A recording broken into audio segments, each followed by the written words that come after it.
Welcome to BMS civil engineering solution. आज हम लोग फ्रिक्शन के बारे में पढ़ेंगे। फ्रिक्शन क्या होता है या फिर फ्रिक्शनल फोर्स होता क्या है।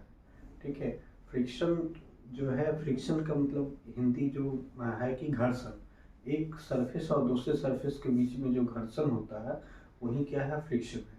लेकिन ये जो है, अगर मान लीजिए कोई एक सरफेस पे दूसरा बॉडी ऐसे मूव कर रही है तो मूव करने के अपोजिट डायरेक्शन में जो रेजिस्टिंग फोर्स लगता है उसी को हम लोग क्या कहते हैं, फ्रिक्शन कहते हैं। जो रेजिस्टिंग एक किसी फोर्स के अगेंस्ट में अगर किसी बॉडी पे कोई बॉडी रखा हुआ है या मूव करने की कोशिश करता है तो उसके अपोजिट में एक जो रेजिस्टिंग फोर्स लगता है उसी को क्या बोलते हैं, फ्रिक्शनल फोर्स या फिर फ्रिक्शन कहेंगे। ठीक है, आइए जैसे देखते हैं इसका। तो ये एग्जाम्पल हो गया, अगर मान ली कोई बॉडी एक दूसरी बॉडी पे स्लाइड करने या मूव करने की कोशिश करती है तो उसके बीच में एक जो है रेजिस्टिंग फोर्स क्रिएट होता है और वो रेजिस्टिंग फोर्स ही क्या कहलाता है, फ्रिक्शन कहलाता है। उसके मोशन को अपोज करने के लिए, उसके जो मूवमेंट है, उसका जो स्लाइडिंग नेचर है या फिर जो स्लाइड करने का जो टेंडेंसी है उसको अपोज करता है, उसी को आपको क्या कहते हैं, फ्रिक्शन कहते हैं। और वो जैसे मान लीजिए एक बॉडी है ए, ठीक है, इस पे अगर हम पी फोर्स इधर से लगा रहे हैं इस सरफेस पे, ये जो है हमारा क्या है, कोई सरफेस है। अब ये रियल सरफेस है, स्मूथ सरफेस नहीं है। अभी जो है कुछ ना कुछ इसका मतलब इस दोनों सरफेस के बीच में रफनेस तो होता ही है हमेशा, लेकिन हम लोग मान लेते हैं कि स्मूथ। लेकिन अभी हम मान रहे हैं कि रियल सरफेस होगा जिसमें कुछ ना कुछ रफनेस होगी। और ये जो रफनेस होगा इस दोनों बॉडी के कांटेक्ट सरफेस पे, दोनों जो कांटेक्ट होगा उस पॉइंट पे जो रफनेस होगा उसके कारण ये जो फोर्स लगाएगा तो ये बॉडी, ये दूसरा बॉडी इसको क्या करना चाहेगा, अपोज करना चाहेगा, इधर पीछे की ओर उसको जो है रोकना चाहेगा। वही फोर्स क्या कहलाता है, फ्रिक्शन। वही जो है ये क्या है, फ्रिक्शन। और फ्रिक्शन का बहुत सारा हम लोग डेली लाइफ में एग्जाम्पल देखते हैं। कई सारा चीज़ें जो है फ्रिक्शन के बगैर हो ही नहीं सकती है। अगर हम लोग चल पाते हैं धरती पे सरफेस पे, किसी सरफेस पे चल पाते हैं तो चलना भी जो है, चलने के लिए भी जो है फ्रिक्शन आवश्यक है। तो फ्रिक्शन एक तरह से नेसेसरी इविल कहते हैं। अब इविल क्यों, मतलब ऑब्वियसली इसके कारण एनर्जी क्या होता है, इसके कारण बहुत सारे जगह पर हमको जो है फ्रिक्शन से लॉस होता है, लॉस ऑफ एनर्जी होता है, इसीलिए उसको क्या बोलते हैं, इविल। लेकिन ये नेसेसरी है। अगर ये नहीं रहेगा तो हम लोग जो है बहुत सारा चीज़ें नहीं कर सकते हैं। हम लोग जो है पैर से चल नहीं सकते हैं। चलेंगे तो पैर जो है एक सरफेस और दूसरे सरफेस के बीच में अगर फ्रिक्शन नहीं होता तो हमारा जो अंगूठा से जो दबाते हैं पीछे की तरफ, तो क्या होता है कि पीछे से जब कोई फ्रिक्शन खेलता नहीं है, आगे की ओर रोके रखता है, अगर वो नहीं रोकेगा तो हम लोग जो है पीछे स्लिप होकर के गिर सकते हैं। तो वो जो है क्योंकि फ्रिक्शन है इसीलिए वो जो है रोक पाता है, तब हम लोग अंगूठा से आगे बढ़ के आगे बढ़ते हैं। तो चलना भी जो है एक एग्जाम्पल, उसमें जो है हम लोग देखे हैं कि उस टाइम में जो डेली लाइफ में बहुत ही एक इम्पोर्टेंट फिनोमेनन है। जैसे ये बॉडी पे जो पी फोर्स लगा, ये एफ, अगर मान लीजिए ये क्या होता है, अगर मान लीजिए यहाँ पे 1 किलोमीटर लगा रहे हैं तो ये फ्रिक्शन जब तक मूव नहीं कर रहा है बॉडी, वो फ्रिक्शन भी उतना ही लगा रहा है। इसका मतलब तब तो बैलेंस है, जितना इधर से फोर्स लगा उतना ही वही फोर्स बैलेंस कर रहा है। इसका मतलब दोनों क्या है, बराबर है। तो ये तब तक बराबर रहेगा जब एक ऐसा कंडीशन आएगा इसका एफ का कि वो अब जो है उससे ज़्यादा फ्रिक्शन नहीं लग पाएगा। तो उस स्टेट को हम लोग कहते हैं लिमिटिंग फ्रिक्शन। मतलब उस स्टेट को क्या कहते हैं, अब ये मूव करना शुरू हो जाएगा। वैसा स्टेट होगा जहाँ पे ये स्टार्ट करने लगेगा मूव करने के लिए, मतलब मूव करने लगेगा। ये फ्रिक्शन अब जो है दम तोड़ दिया एक तरह से, ठीक है, कि अब ये रोक नहीं पाएगा। तो उस कंडीशन को हम लोग क्या कहते हैं, वो लिमिटिंग फ्रिक्शन कहते हैं। और वही जो मैक्सिमम वैल्यू, एक तरह से मैक्सिमम फ्रिक्शन भी होता है कि क्योंकि ये जो है अब इससे ज़्यादा फ्रिक्शन नहीं हो सकता है। अब हम बात करेंगे आगे कि जब स्टैटिक में रहेगा तो वो स्टैटिक फ्रिक्शन कहलाएगा, और जब मूव करते रहेगा तो उसको काइनेटिक फ्रिक्शन कहेंगे। अब स्टैटिक अवस्था में है, जब तक ये रुका हुआ है ये कहलाएगा स्टैटिक फ्रिक्शन, और जब ये मूव करने लगेगा तो वो क्या कहलाएगा, काइनेटिक फ्रिक्शन। अब दोनों में जो कोफिशिएंट ऑफ फ्रिक्शन होता है वो अंतर होता है, जैसे कि जो स्टैटिक वाला में है उसमें ज़्यादा होता है और काइनेमेटिक वाला में काइनेटिक जो फ्रिक्शन होता है वो कम होता है। वो क्यों कम होता है वो आगे हम लोग कारण देखते हैं, लेकिन सबसे पहले इस दोनों सरफेस के बीच में जो फ्रिक्शन आया वो आया क्यों, वो कौन चीज़ पे डिपेंड करता है। तो मैं आपको समझ में आ गया होगा कि एक दूसरे बॉडी के बीच में जो इसके आसपास में जो पार्टिकल है, मॉलिक्यूल्स हैं, वही मॉलिक्यूल्स इस चीज़ को जो है क्रिएट करता है। ये आसपास का जो मॉलिक्यूल्स है वही इसको जो है फ्रिक्शन को क्रिएट करता है। और ये मॉलिक्यूल्स अगर बहुत ही माइन्यूट लेवल पे देखेंगे तो ये जो है कुछ इस तरह से होगा, इस तरह से जो है ये अरेंज्ड होगा। और दूसरा मान लीजिए कि कुछ इस तरह से ऐसे, या फिर ऐसे करके छोटा छोटा, या ऐसे करके कुछ इस तरह से जो है ये ऊपर वाला सरफेस हो गया और ये जो है नीचे वाला सरफेस हो गया। अब ये एक दूसरे के इंटरलॉक कर रहा है, मतलब ऐसे करके जो है लॉक करके रखे हुआ है। अब इधर से हम फोर्स तो लगा रहे हैं, ये मान लीजिए आपका बॉडी है ऊपर वाला और ये हमारा क्या है नीचे वाला जो है वो सरफेस है। ये ऊपर वाला बॉडी पे हम फोर्स तो लगा रहे हैं, ये फोर्स इसको ट्रांसफर कर रहा है, लेकिन ये इंटरलॉकिंग के कारण इसको जो है इस एक हर एक पॉइंट पे ये क्या कर रहा होगा, ऐसे फ्रिक्शन दे रहा होगा, ये रोक रहा होगा। ये जो है यही सब मिला करके ये जो है फ्रिक्शन फोर्स F बनता है। जो जब अगर हम इसमें अब एक ऐसा स्टेज आएगा जिस स्टेज पे ये फोर्स जो है इस सब फोर्स के बराबर से ज़्यादा होने लगेगा, या फिर जस्ट बराबर हो जाएगा, मैक्सिमम हो जाएगा। जो F मैक्स के बराबर जब P बराबर हो जाएगा, F मैक्स हो गया, जितना ये मैक्सिमम फ्रिक्शन लगा सकता है वो लगा दिया, तब जो है ये मूव करना स्टार्ट होगा। तब क्या होगा, आप जब ये मूव करेगा तो ये जो बड़ा बड़ा जो रफनेस रहेगा वो क्या होगा, कुछ कुछ ये इसका जो है ऊपर से ऐसे करके टूट जाएगा। ये सब चीज़ें क्या होगा, ये ऐसे करके टूट जाएगा। और ये ऊपर का भी थोड़ा सा दांत समझिए एक तरह से कि इसका जो है मुलायम हो जाएगा। इसीलिए क्या होता है, जब मूव करता है बॉडी तो उसका फ्रिक्शन क्या होता है, घट जाता है। ठीक है, उसका फ्रिक्शनल फोर्स का वैल्यू जो है काइनेटिक फ्रिक्शन का वैल्यू कम होता है बाकायदा कि स्टैटिक फ्रिक्शन से। ठीक है, क्योंकि इसका जो है जब मूव करने वाला अवस्था होता है तो ये एक दूसरे से मॉलिक्यूलर इंटरेक्शन होकर के उसका जो है थोड़ा स्मूथ एक तरह से हो जाता है मॉलिक्यूलर लेवल पे देखेंगे। तो इसीलिए जो है इसमें हम बात करेंगे कोएफिशिएंट ऑफ फ्रिक्शन जो कि म्यू के होता है वो लेस देन होता है म्यू एस जो स्टैटिक फ्रिक्शन होता है। ठीक है, तो ये जो है बेसिक उसके अंदर में है। अब चलिए लिमिटिंग फ्रिक्शन जो अभी बताया कि फ्रिक्शन, तो लिमिटिंग फ्रिक्शन क्या है, एफ का जो मैक्सिमम वैल्यू जब ये मूव करने वाला रहेगा उसको हम लोग क्या बोलेंगे, लिमिटिंग फ्रिक्शन कहेंगे। ठीक है, अब एंगल ऑफ फ्रिक्शन क्या है, एंगल ऑफ फ्रिक्शन जो है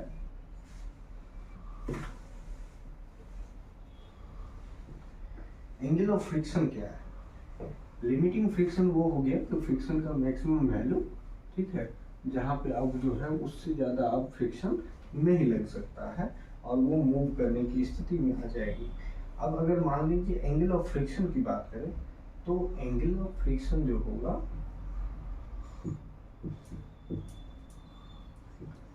एंगल ऑफ फ्रिक्शन मान लीजिए फाई, ये जो एंगल ऑफ फ्रिक्शन है ये जैसे सपोज करिए आप, जैसे ये हमारा एक सरफेस है, इस सरफेस पे जो है ये बॉडी रेस्ट कर रहा है। ठीक है, अब अगर हम इस पे जो है एक फोर्स क्या लगा रहे हैं, P। ठीक है, जब ये P फोर्स लगाएंगे तो यहाँ पे जो है इस कंटेक्ट पोर्शन पे एक जो है यहाँ पे क्या लगाएगा, फोर्स लगाएगा जो है ये होगा F। ठीक है, अब इस F लगाएगा, मान लीजिए इसका इस बॉडी का मास क्या है, M है, n है, अगर हम इसको फ्री बॉडी डायग्राम को देखेंगे तो हमको दिखेगा कि ये जो है ऐसे है, और ये जो है mg तो नीचे की ओर लग रहा होगा, mg, और यहाँ से जो है ये p फोर्स लग रहा होगा, और ये फोर्स जो है यहाँ से F लग रहा होगा, और जो है ये नॉर्मल रिएक्शन, ये जो सरफेस है ये क्या करेगा, इस बॉडी पे ऊपर की ओर भी फोर्स लगाएगा। क्योंकि ये ग्रेविटी नीचे खींच रहा है तो नीचे से ऊपर भी एक कांटेक्ट फोर्स होगा जिसको नॉर्मल रिएक्शन कहते हैं, और नॉर्मल रिएक्शन इस पॉइंट पे जो है ये ऊपर की ओर जो है लगेगा। ठीक है, तो इस तरह से ये लग रहा होगा।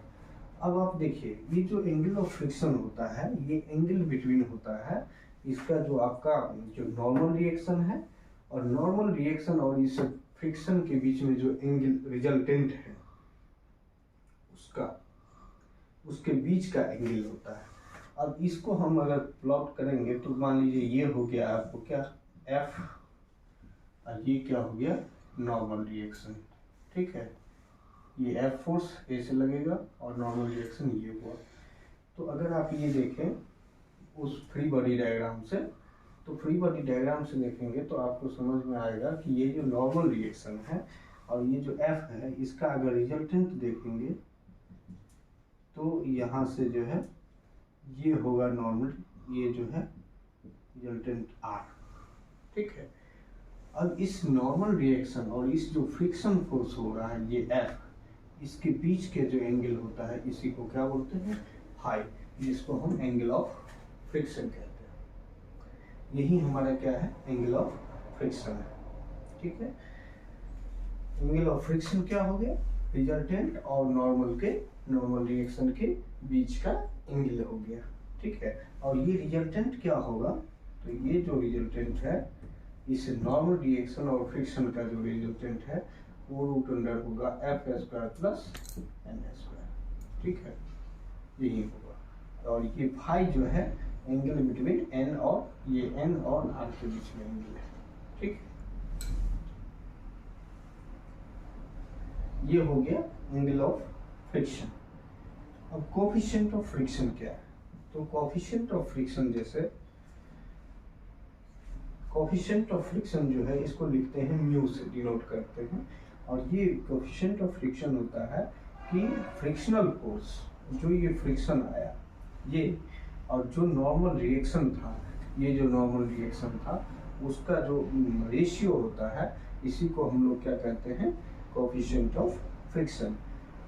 अब ये समझिए कभी भी जो फ्रिक्शनल फोर्स कैलकुलेट करेंगे, जो उस कांटेक्ट सरफेस पे जो नॉर्मल रिएक्शन होगा ऊपर की ओर या जिस सरफेस पे लग रहा है ऊपर या नीचे डिपेंड करता है, तो ये जो F जो है उस सरफेस पे जो नॉर्मल फोर्स होगा उसकी मल्टीप्लाई अगर इस म्यू से करेंगे तो ये F बराबर क्या होगा म्यू N होगा, और यही म्यू जो है हमारा क्या कहलाता है कोफिशिएंट ऑफ फ्रिक्शन। मतलब ये समझिए इस F का वैल्यू जो होता है म्यू इंटू N होता है।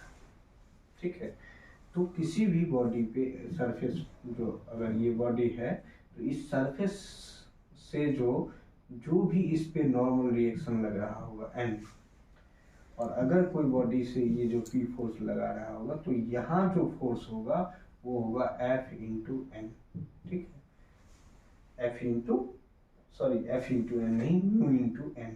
ठीक है, म्यू इंटू N होगा, यही आपका क्या है फ्रिक्शनल फोर्स है।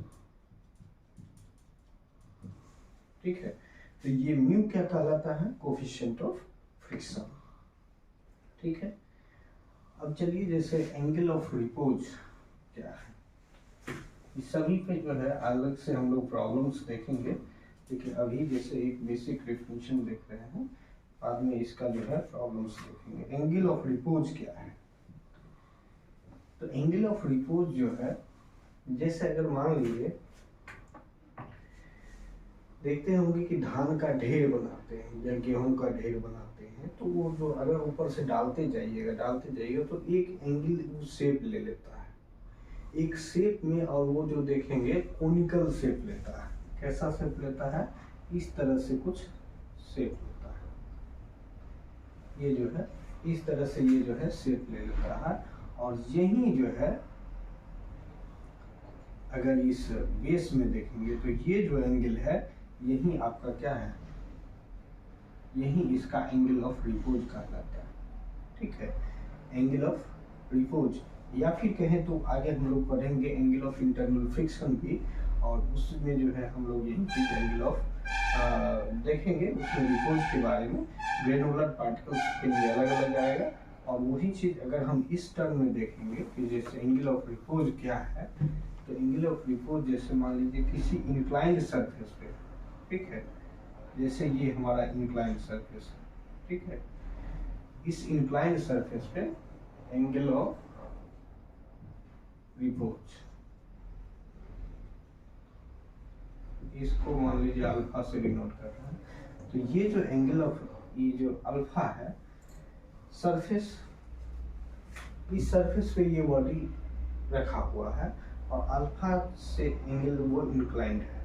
तो क्या होगा, ये धीरे धीरे अगर मान लीजिए अल्फा को हम बढ़ाते जा रहे हैं तो एक ऐसा स्टेज आएगा कि ये बॉडी जो है इस पे रुकने की कोशिश में नहीं, रोकने की कोशिश करेगा लेकिन रुक नहीं पाएगा, ये स्लाइड डाउन हो जाएगा। तो वो जो अल्फा का मैक्सिमम वैल्यू है जिस पर ये स्लाइड करने लगेगा, वही वैल्यू क्या कहलाता है, एंगल ऑफ रिपोज। अब इसमें अगर मान लीजिए आप देखेंगे कि इसका जो है एक, इसका फ्री बॉडी डायग्राम देखिएगा तो ये हो जाएगा mg, जो मास के कारण इधर लगेगा। अब इसमें अगर नॉर्मल ऐसे एंगल देखिएगा तो ये जो अल्फा एंगल है, ठीक है, तो ये अगर ये अल्फा है तो यहाँ आप देखेंगे तो ये एंगल जो है क्या होगा, अल्फा होगा। अब समझिए नॉर्मल, एक नॉर्मल रिएक्शन यहाँ से भी होगा, ठीक है, जो ये सरफेस इस बॉडी को ऊपर की ओर इस एंगल में लगाएगा, ठीक है, और एक फोर्स ये mg लगा है, ठीक है, सिर्फ अभी फोर्स क्या लगा है mg, और एक जो है ये जो नॉर्मल लगा रहा है वो, ठीक है।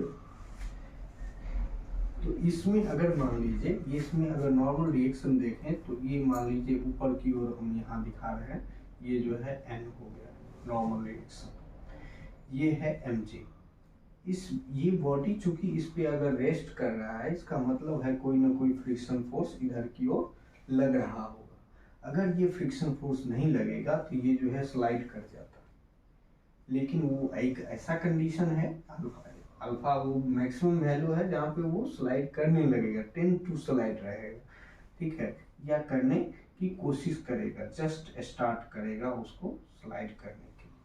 तो ये मान लीजिए यहाँ पे जो है एक फ्रिक्शन फोर्स होगा जिसको हम यहाँ पे शो करेंगे, जो कि मान लीजिए सेंटरॉइड पे, अगर सेंटर पे देखते हैं तो ये जो है ये फ्रिक्शन होगा, ये F होगा। ये तीन फोर्स यहाँ पे जो है लग रहा है इस बॉडी पे अगर देखेंगे तो, ठीक है। और ये आप अगर देखेंगे तो इसका जो है इस दोनों का N और F का जो रिजल्टेंट होगा वो वही आप mg के बराबर होगा, ठीक है। यही जो है, क्योंकि आप मिला लीजिए, देख लीजिए, जैसे mg का ये जो है ये वैल्यू क्या होगा, mg cos अल्फा, ठीक है, जब ये अल्फा डिवाइड करिएगा इधर mg cos अल्फा इस साइड, और इधर क्या होगा mg sin अल्फा। अब चूंकि ये वर्ज पे है कि एक ऐसा कंडीशन पे है कि ये अब चलने की स्थिति में है, तो इसका मतलब ये दोनों क्या होगा, बराबर होगा। मतलब फ्रिक्शनल फोर्स जो है ये बराबर है आपका mg sin अल्फा का, ठीक है। फ्रिक्शनल फोर्स किसके बराबर है, mg sin अल्फा का। और यही आप नॉर्मल रिएक्शन तो इसके बराबर होगा, नॉर्मल रिएक्शन जो है वो के बराबर है mg cos अल्फा के बराबर, ठीक है। अगर आप f और बाई n कर दीजिए, f बाई n कर दीजिए, मतलब ये फ्रिक्शनल फोर्स बटे क्या है, नॉर्मल रिएक्शन। यही तो एंगल ऑफ इंटरनल फ्रिक्शन था, यही क्या हमारा है, एंगल ऑफ इंटरनल फ्रिक्शन। और ये angle of coefficient of friction, angle of internal friction, coefficient of friction, यही इसी को हम लोग क्या लिखते हैं, म्यू। अब म्यू बराबर अगर यहाँ से देखिएगा तो mg कट जाएगा तो क्या होगा, टेन अल्फा। यहाँ से क्या आया, म्यू बराबर टेन अल्फा। अब अगर आप देखें तो ये म्यू जो है आ गया यहाँ से टेन अल्फा। अगर आप यहाँ से देखेंगे तो angle of internal friction coefficient of friction जो म्यू आया वो टेन अल्फा के बराबर है। और यही एंगल क्या है आपका, एंगल ऑफ रिपोज भी है। तो एंगल ऑफ रिपोज का जो 10 कंपोनेंट 10 एंगल करेंगे वही हमारा क्या होगा, फ्रिक्शन कोफिशिएंट ऑफ फ्रिक्शन के बराबर होगा। ठीक है। अब अगर हम फाई के बारे में देखें तो फाई अगर देखिएगा तो इस दोनों का आप जब एफ और एन क्या है ये यहाँ पे मिला हुआ है, तो हम अगर निकालना चाहेंगे रिजल्टेंट तो इस दोनों के बीच का क्या रिजल्टेंट होगा, यही होगा, एम जी होगा। क्योंकि आपको पता है तीनों अगर इक्विलिब्रियम में है, तीनों अगर इक्विलिब्रियम में है, मान लीजिए ये ऐसे है एफ और इधर क्या है एन है, तो इसका मतलब है इसका रिजल्टेंट जो पास करेगा वो कुछ इस तरह से ऐसे होगा। और चूंकि यही फोर्स इसको बैलेंस कर पा रहा है, एक ही फोर्स mg, इस यहाँ जो नीचे है ये mg, तो यही इसका मतलब ये और ये दोनों क्या होगा, बराबर होगा। और यही जो है इसके बीच में एंगल कौन सा है, तो एंगल चाहिए नॉर्मल, ये अगर r हुआ तो इसके बीच का जो एंगल होता है इसी को क्या बोलते हैं, फाई बोलते हैं। ठीक है, जो एंगल ऑफ फ्रिक्शन भी कहते हैं। और ये एंगल ऑफ फ्रिक्शन जो है ये आपका नॉर्मल फोर्स और ये आर रिजल्टेंट फोर्स, इस दोनों के बीच के एंगल को कहते हैं। और अगर आप ये देखेंगे फाई, तो यहाँ से जो फाई आया आर और इसके बीच में जो ये अल्फा है, आप अगर देखें ध्यान से तो ये जो अल्फा है, अगर हम इसको ऐसे डिवाइड करें ऐसे, इसको बढ़ाएं तो ये चूंकि ऐसे है और ये अगर सीधे ऐसे गया, ये ऐसे गया, तो ये एंगल ही जो है यहाँ पे अल्फा होगा। ये अल्फा ही क्या होगा, ये अल्फा होगा। और यही जो है अल्फा, इसका मतलब है ये फाई के बराबर होगा। अल्फा क्या होगा, फाई के बराबर। ठीक है, इसका मतलब है कि ये जो एंगल ऑफ रिपोज है किसके बराबर है, एंगल ऑफ फ्रिक्शन के। तो एंगल ऑफ रिपोज किसके बराबर है इस केस में, एंगल ऑफ फ्रिक्शन बराबर है एंगल ऑफ रिपोज। ये समझिएगा कि हमेशा जो लिमिटिंग फ्रिक्शन है, एंगल किसका, लिमिटिंग, ये लिमिटिंग फ्रिक्शन का एंगल है। और ये भी किसका है, ये भी लिमिटिंग कंडीशन में है। जब दोनों लिमिटिंग कंडीशन में होगा तब ये दोनों बराबर होगा, ये नहीं कि हमेशा बराबर होगा। दोनों अगर लिमिटिंग कंडीशन में देख रहे हैं तो दोनों जो है आपस में बराबर होगा, जो कि अल्फा इक्वल टू फाई है। और ये म्यू इक्वल टू 10 अल्फा भी आप देखें, अल्फा जो है यही एंगल जो है अल्फा, यही कहलाता है एंगल ऑफ रिपोज। और फाई जो आप देखें एंगल ऑफ फ्रिक्शन है। अब जैसे इसमें अगर हम बात करें कि क्या ये जो कोफिशिएंट ऑफ फ्रिक्शन है म्यू, या फिर कहें फ्रिक्शन, या फिर कहें एंगल ऑफ फ्रिक्शन, तो क्या ये किस पे डिपेंड करता है, क्या ये सरफेस एरिया पे डिपेंड करता है। फ्रिक्शन जो है वो सरफेस एरिया पे डिपेंड, ये दो कॉन्टैक्ट सरफेस है, उस कॉन्टैक्ट सरफेस एरिया पे डिपेंड करता है या नहीं करता। तो ये इसका आपको अभी हम जो बेसिक्स, इसका बेसिक्स क्या था, बेसिक्स ये जो है ये आपको जो बताया, ठीक है, कि मान लीजिए ऐसे करके जो इसका सरफेस है, इस दोनों के बीच में जो फ्रिक्शन है, ये जो रफनेस है, इस रफनेस से पे डिपेंड करता है। ये सरफेस एरिया पे डिपेंड नहीं करता है। और ये कई बार पूछा जाता है, हर एक एग्जाम में आप देखेंगे तो ये कि क्या ये इस कंटेक्ट सरफेस पे डिपेंड करता है, तो क्या होगा, कंटेक्ट सरफेस के एरिया पे डिपेंड करता है, तो नहीं, ये जो है उसके बीच में जो रफनेस है, ये सिर्फ फ्रिक्शन डिपेंड्स अपॉन ये जो है रफनेस पे। मतलब इस दोनों सरफेस के बीच में जो रफनेस है, उस रफनेस पे डिपेंड करता है। ठीक है, इसके ये जो कंटेक्ट सरफेस एरिया अगर मान लीजिए 5 मीटर स्क्वायर और इतना है, उससे इस पे डिपेंड नहीं करेगा। ये किस पे डिपेंड करेगा, रफनेस पे डिपेंड करेगा, फ्रिक्शन। ठीक है, ये फ्रिक्शन किस पे डिपेंड करेगा, रफनेस पे। और फ्रिक्शन का एक और काम है कि ये काम, जैसे कि ये तो डिफिनीशन में ही देखें कि जो मोशन जिस डायरेक्शन में हो रहा है उसको अपोज करने का काम करेगा। ठीक है, फ्रिक्शन इसको क्या करेगा, हमेशा अपोज करने का काम करेगा। ठीक है, थैंक यू।